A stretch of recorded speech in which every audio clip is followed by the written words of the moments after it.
Alors dans cette vidéo je vais vous montrer comment réaliser un chapeau mécanique. Donc en fait c'est surtout pour le style. Donc vous aurez besoin que de 3 couleurs de pâte. Donc je vais utiliser du noir en soft numéro 9. J'ai utilisé du gris dauphin en soft aussi numéro 80 et je vais utiliser du cuivre en effect numéro 27. Donc voilà, je n'ai jamais utilisé cette couleur donc ça va être l'occasion de la tester. Donc c'est tout ce qu'il vous faudra pour les pâtes. Comme outil je vais utiliser mon rouleau comme d'habitude, ma lame, mon outil aiguille on peut dire ça. Mais bon, un cure-dent suffit, mais là c'est pareil, c'est parce que c'est plus fin et plus pratique qu'un cure-dent. Je vais aussi utiliser un clou pour l'accrocher. Et pour faire les engrenages, je vais utiliser des moules engrenages. Donc ceux-là proviennent de chez Pearl & Co. Donc ça fait depuis très longtemps que j'ai ces moules. Ça doit faire plus d'1 an et demi que je les ai. Donc je sais pas s'ils en vendent encore. Mais en tout cas c'est là où je les avais trouvés. Donc voilà, je sais pas. Va falloir voir sur leur site s'ils en vendent encore. Bref, voilà, et on va passer tout de suite au tuto. Donc pour commencer, vous allez faire un cylindre de cuivre. Voilà, donc c'est pas compliqué, vous faites une boule, puis vous faites un cylindre. Donc ça sera la base de votre chapeau. Ok, puis vous allez le mettre de côté et on va s'occuper du reste. Donc en fait, vous allez faire une boule que vous allez aplatir au doigt. Voilà, c'est pas compliqué. C'est pour faire le reste du chapeau, tout simplement. Donc faut pas que ce soit trop épais.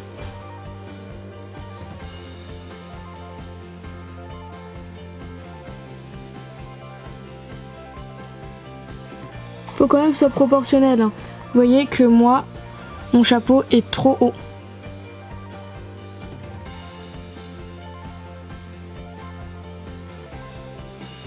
Voilà, là ça va un petit peu mieux.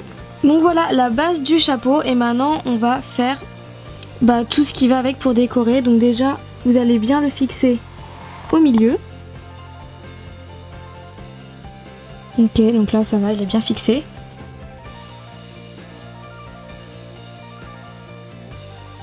Pour pas faire l'effet trop distinct entre les deux, je vais juste prendre du noir et faire un boudin très fin pour relier les deux parties du chapeau.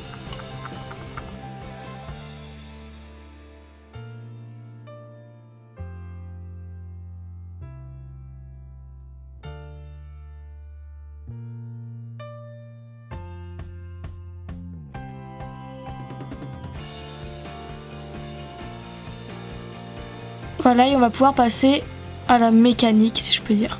Donc on va faire les engrenages. Alors pour ça vous allez prendre celui que vous voulez, moi je vais prendre lui. Avec du gris ou du noir, vous allez le mettre. Voilà, comme si vous moulez un moule normal. Voilà, puis avec ma lame, je vais venir enlever le surplus. Voilà, oh ça enlève bien tout le surplus, nickel. Voilà, mais par contre, puisque vous voyez que c'est vraiment très fin, si vous l'enlevez, ça va s'enlever.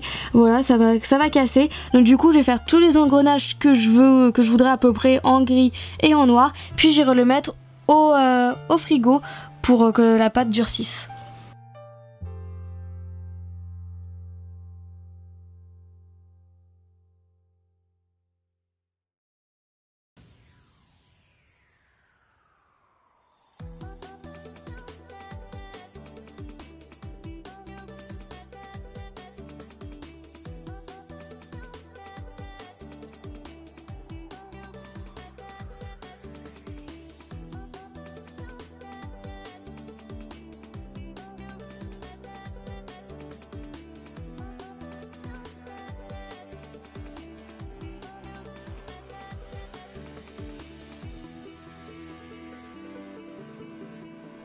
Voilà, maintenant le plus dur ça va être de les démouler sans les casser et ça va être très dur.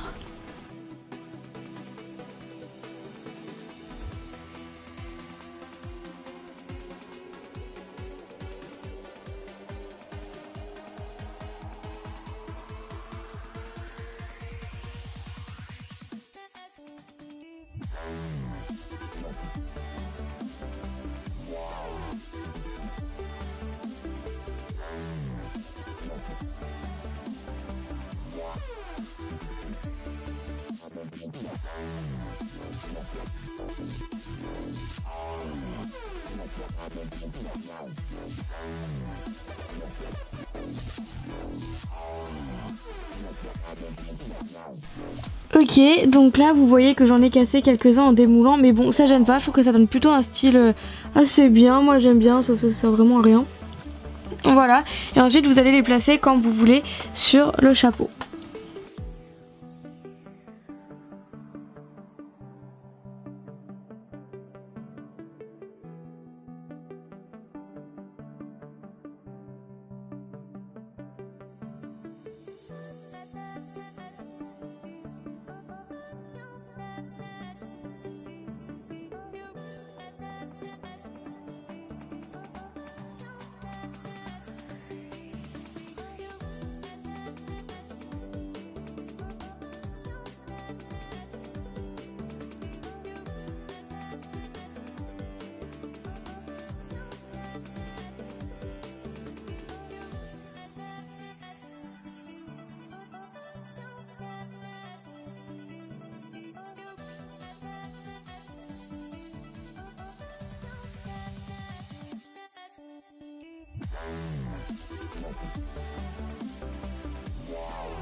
Et voilà, votre chapeau est terminé.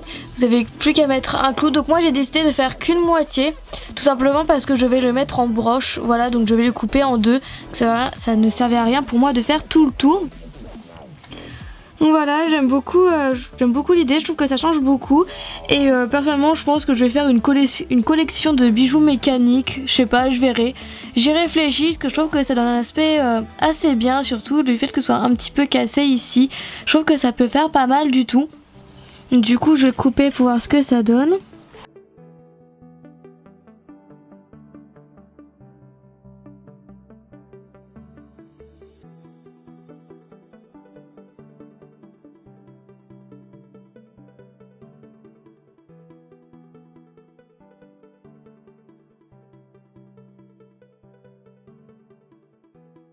Donc voilà, ce tuto est terminé, j'espère qu'il vous aura du moins inspiré pour vos prochaines créations. Et puis on se retrouve lundi pour la prochaine vidéo. Salut!